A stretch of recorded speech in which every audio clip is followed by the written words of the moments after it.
Exercise 1.5 के नए question करना स्टार्ट कर रहे हैं जो थोड़े से टफ है। वेन डायग्राम का कॉन्सेप्ट स्टार्ट होने वाला है। तो वेन डायग्राम क्या होती है, चलिए स्टार्ट करते हैं। जैसे सपोज आप पे एक सेट है 1, उसमें एलिमेंट्स है 1 2 3 4 and the other set you have and in this the elements are 3 5 6 somehow that दोनों में कुछ तो कॉमन है या दोनों में 1 and 3 कॉमन है। तो इस तरह से वेन डायग्राम बनता है। इसमें जो कॉमन एलिमेंट्स हैं वो कॉमन एरिया में आ जाएंगे और जो रिमेनिंग है, जैसे ये ए है ये बी है, वेन डायग्राम से 6 नंबर के क्वेश्चंस भी सॉल्व होते हैं। तो वेन डायग्राम बेसिकली जो बहुत इजी होती है ये आ गया। इसमें आपके पास 1 3 आपने लिख दिए हैं तो ये आ गया आपके पास 2 4 और इसमें 1 3 ऑलरेडी आ चुका तो यहाँ आ जाएगा 5 6। कोई स्पेस में सोचो मैंने कहाँ बनाया है, वो कहीं पे भी लिख सकते हो आप जहाँ आपको जगह बन रही है। तो ये आपके एलिमेंट्स हो गए। इस तरह से शो करते हैं डॉट डॉट लगा के कि ये आपके एलिमेंट्स हो गए। तो ये जो डायग्राम है, अगर आपको ये कहा जाता है, सपोज ये आपको दिया हुआ है और आपसे कहा है you have to find union between them, then the union between them is that you have to shade that area which is covered by A union B. Okay? Okay? If this same information you have given for the intersection purpose, then you should do that. 1 this and 1 3 is the common element for those and the union criteria is that one. So you have to shade that portion which is demanded in your questions. Okay? Example भी समझते हैं जो Venn diagram को clear करेंगे तुम्हारे लिए। Suppose ये दिया हुआ है आपके पास U union A union B. A union B में वो सारा एरिया कवर होगा जो ए में भी होगा बी में भी होगा उनके कॉमन में भी होगा। क्योंकि यूनियन बी क्या होता था, एल्सियम रिपीट नहीं होना लेकिन 1 टाइम दोनों आएंगे। तो हमने ये कॉमन एरिया में रिपीट नहीं किया लेकिन तो आया तो पूरा फिल हो गया जैसे अभी हमने किया था। तो ये फिल हो गया। वैसे ही अगर इस यूनियन का नॉट लगा दिया जाए तो आप कहाँ शेड करोगे। देखो ये यूनियन वाला क्राइटेरिया है, ये यूनियन वाली जगह है तो इसको छोड़कर बाकी जगह पे, क्योंकि जो पूरा बॉक्स है ना, ये पूरा बॉक्स दिखाता है यूनिवर्स को। ये पूरा बॉक्स यूनिवर्स को दिखाता है जो इस तरफ से थोड़ा सा डार्क बनता है और यहाँ से लाइट। तो ये पूरा बॉक्स यूनिवर्स को दिखाता है। तो ए यूनियन बी का जो नॉट होगा वो इस पोर्शन को छोड़कर सारा बाकी सब हो सकता है, जिसको मैं डॉटेड से कुछ शो करने वाली हूँ। तो ये आ गया आपका ए यूनियन बी नॉट। तो जो एरिया ए यूनियन बी में था उसे छोड़ दो, बाकी एरिया को क्या कर दो, शेड कर दो। तो ये आ गया आपका ए यूनियन बी का नॉट। तो क्यों? क्योंकि नॉट मतलब क्या होता है, जो है उसे लेफ्ट ओवर करना है। तो जो है यानी ए यूनियन बी उसे लेफ्ट ओवर कर दो, इन्हें छोड़ दो, बाकी को शेड कर दो। नेक्स्ट वन देखो, ए इंटरसेक्शन बी का ग्राफ ये होता है, ये वेन डायग्राम ये होता है। ए इंटरसेक्शन बी का वेन डायग्राम ये है क्योंकि जो कॉमन एरिया है जस्ट हमने उसी को शेड किया है। अगर आपसे कोई कहता है ए इंटरसेक्शन बी का नॉट, तो यानी इस कॉमन एरिया को छोड़ के बाकी सब कुछ शेड होना है। अब आपकी मर्जी आप शेड कैसे वाला करते हो। चलो इस बार मैं लाइनिंग वाला कर देती हूँ। तो ये यहाँ से इसे छोड़ दोगे, जो आपका शेडेड वाला पोर्शन है, कॉमन पोर्शन है जो कि ए इंटरसेक्शन बी है, उसे छोड़ दो तो और बाकी को शेड कर दो। आपकी मर्जी है, या तो लाइनिंग वाला शेड कर सकते हैं या डॉट वाला शेड कर सकते हैं, यही दोनों चलते हैं इसमें। तो ये आपके पास शेड आ गया। हमने कौन सा इलाका छोड़ दिया, कौन सा पोर्शन छोड़ा है, हमने पोर्शन छोड़ा है ए इंटरसेक्शन बी पोर्शन हमने छोड़ दिया। तो ये वेन डायग्राम का रिप्रेजेंटेशन है। अब इस तरफ वेन डायग्राम सीख रहे हो कि कैसे स्टार्ट होती है। बाद में इससे रिलेटेड क्वेश्चंस भी होंगे मैथमेटिकल, तो वो हम सॉल्व करेंगे। फिलहाल ये क्लियर हुआ, ये ए यूनियन बी को रिप्रेजेंट कर रहा था। तो अगर ए यूनियन बी का इंटरसेक्शन नॉट बनाना हो तो ये ए यूनियन बी का नॉट है। सेम हियर ये ए इंटरसेक्शन बी है। अगर इसका नॉट होगा तो उस एरिया को छोड़ के बाकी सब में क्या कर दिया जाएगा, शेड कर दिया जाएगा। इसका 1.5 का फिफ्थ क्वेश्चन जो रियल में वेन डायग्राम थी, तो उसके 4 पार्ट्स दिए हैं आपको। तो फर्स्ट पार्ट का डायग्राम हम ऑलरेडी बना चुके हैं तो उसको यूटिलाइज कर लेते हैं। तो ये फर्स्ट पार्ट का डायग्राम था, यानी कि ए यूनियन बी नॉट। तो ए यूनियन बी को छोड़ दो बाकी सब कुछ। ये इसका थर्ड पार्ट है। थर्ड पार्ट में आपको सेकंड पार्ट इसलिए नहीं बताया अभी क्योंकि वो थोड़े से अलग हैं, थोड़े इंपॉर्टेंट भी हैं। तो ये आ गया आपके पास इसका थर्ड वाला, जिसमें है ए इंटरसेक्शन बी का नोट।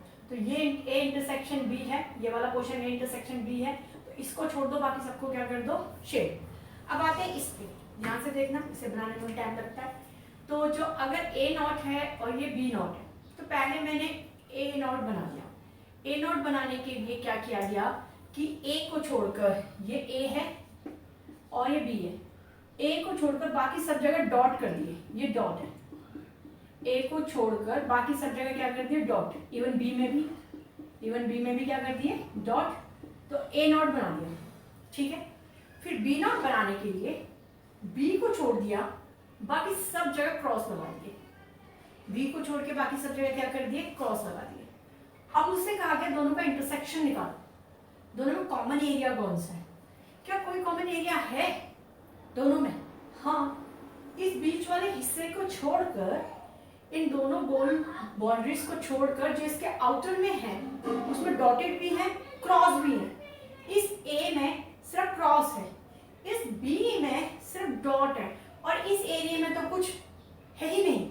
तो जो दोनों में है वो कौन है, वो है इन दोनों बाउंड्रीज के बाहर वाला पूरा फिल है।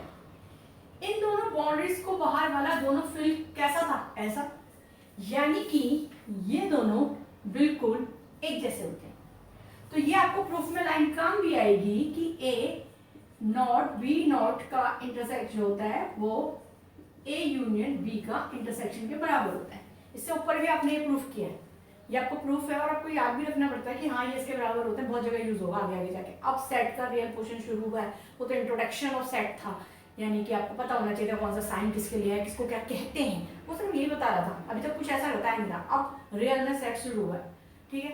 अब है आपके पास, इसमें बताना है ए नॉट है बी नॉट है, ठीक है। तो पहले मैंने ए का नॉट देखा, तो ए को छोड़कर देखो ए में ब्लैक डॉट नहीं है, ए को छोड़ के बाकी सब जगह ब्लैक डॉट कर दिए, ए को छोड़ के सब जगह क्या कर दिए, ब्लैक डॉट कर दिए। ये मैंने निकाल दिया ए नॉट। फिर बी नॉट के लिए बी को छोड़कर बाकी सब जगह क्रॉस लगा दिए, बी को छोड़ के सब जगह क्या लगा दिए, क्रॉस। अब आपसे कहा है दोनों का यूनियन निकालो, यानी जो चीज दोनों में है वो निकालो। देखो जो ए के अंदर है वो बी के अंदर नहीं है, जो बी के अंदर है वो ए के अंदर नहीं है, यानी कि दोनों में यूनियन वाला पोर्शन ये तो हो ही नहीं सकता। जो दोनों में हो वो निकालना है, और रिपीटिंग नहीं होनी, ठीक है। तो रिपीट नहीं होना, तो इसमें जो है वो इसमें भी है, मगर रिपीट नहीं होगा, ठीक है। जो किसी में नहीं है वो ये हिस्सा है, जो किसी में नहीं है वो कौन सा हिस्सा है, ये वाला हिस्सा है। तो इसे छोड़कर बाकी ये सारा का सारा इसको शो कर रहा है, क्योंकि ए नॉट में इसे छोड़कर बाकी सब है, बी नॉट में भी इसे छोड़कर बाकी सब है। तो हमें रिपीट नहीं करना होता, यूनियन में रिपीट नहीं करना होता, लेकिन लिखना तो सारा होता है। तो मैं ए वाले के सारे लिखूंगी, बी वाले के सारे लिखूंगी, लेकिन जो नहीं आ सकता वो कौन नहीं आ सकता, ये एरिया दोनों में आया ही नहीं है, किसी का भी यूनियन नहीं है।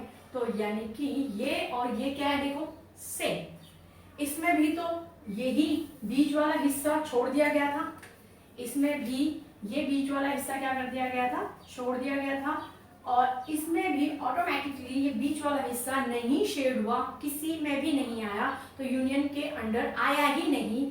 तो ये दोनों आपस में सेम होते हैं। तो इसके लिए भी आपको याद रखना है कि अगर दोनों का इंडिविजुअल इंटरसेक्शन यूनियन हो तो वो इंटरसेक्शन का क्या बन जाता है, नॉट। तो ये आपका फिफ्थ क्वेश्चन है। ये फिफ्थ क्वेश्चन नहीं है, वेन डायग्राम का कॉन्सेप्ट है। अब वेन डायग्राम में आप माइनस करना सीखेंगे, और भी चीजें निकलेंगी, कुछ और वेन डायग्राम के कॉन्सेप्ट देखते हैं ताकि तुम्हें ज्यादा क्लियर हो जाए। तो सबसे पहले देखा ए नॉट में ए को छोड़कर बाकी सब में डॉट है, ऐसे ही बी नॉट, बी को छोड़कर बाकी सब में डॉट है, ठीक है। ये बहुत यूज होगा, ए माइनस बी यहाँ आते हैं। ए माइनस बी के लिए फॉर्मूला बताया था कि ए के सारे एलिमेंट रखो और जो इन दोनों के इंटरसेक्शन में आता है उसे मत रखो, यानी ए सारा, लेकिन जो ए और बी में कॉमन है उसे मत रखना। तो हमने इसमें यही किया, ए कंप्लीट, लेकिन उसमें जो ये इंटरसेक्शन है, ये बीच वाला हिस्सा है, उसे नहीं रखा। तो ए का इंटरसेक्शन माइनस दिस वन। ऐसे ही आपके पास अगर ये आता, तीन होते, अब तीन पे शुरुआत करते हैं।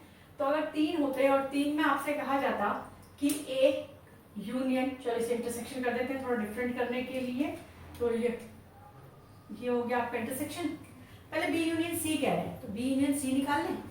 बी यूनियन सी का मतलब है बी वाले में और सी वाले में सारा, तो ये आपके पास बी कंप्लीट और सी भी कंप्लीट। ओके, तो ये आ गया आपके पास हिस्सा। हमेशा हम ऐसे ही करते हैं, चाहे हमने रोस्टर फॉर्म वाले क्वेश्चंस किए हों तो भी हमारे को पता है कि पहले आप स्टेप बाय स्टेप करो, पहले ब्रैकेट सॉल्व करो। तो पहले आपने बी यूनियन सी निकाल लिया, ये बी यूनियन सी है। अब आपको ए के साथ इसका इंटरसेक्शन करना है। देखो ए ये वाला हिस्सा है, ये वाला, तो इन दोनों को मिलाकर ए के साथ जो कॉमन एरिया है वो कौन सा है वो देखें। वो है ये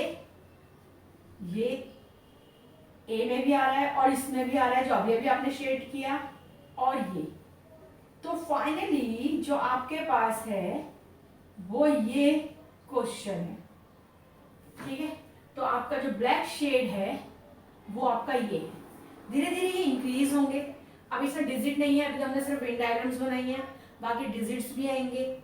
इससे ज्यादा भी हो सकता था। अगर ये ए यहाँ यूनियन ही होता, जो मैंने रब करके अभी अभी इंटरसेक्शन किया, अगर ये यूनियन ही होता तो क्या होता, इस पे भी शेड हो जाता। अगर ये इन सबका नॉट होता तो क्या होता, पहले बना लो। अब हमारा बनाने के बाद ये हमारा आंसर है, रियल आंसर है ये वाला ब्लैक शेड वाला। तो इस ब्लैक शेड वाले को छोड़कर बाकी सब में क्या कर देंगे, हम शेड कर देंगे। तो ये धीरे धीरे प्रैक्टिस से हमें आते चले जाते हैं। अभी वेन डायग्राम शुरू हुआ है, खत्म नहीं हुआ। वेन डायग्राम तो तब सही से आएगा जब हम करेंगे नॉइज केस से रिलेटेड 6 नंबर वाले क्वेश्चंस, 4 नंबर वाले क्वेश्चंस।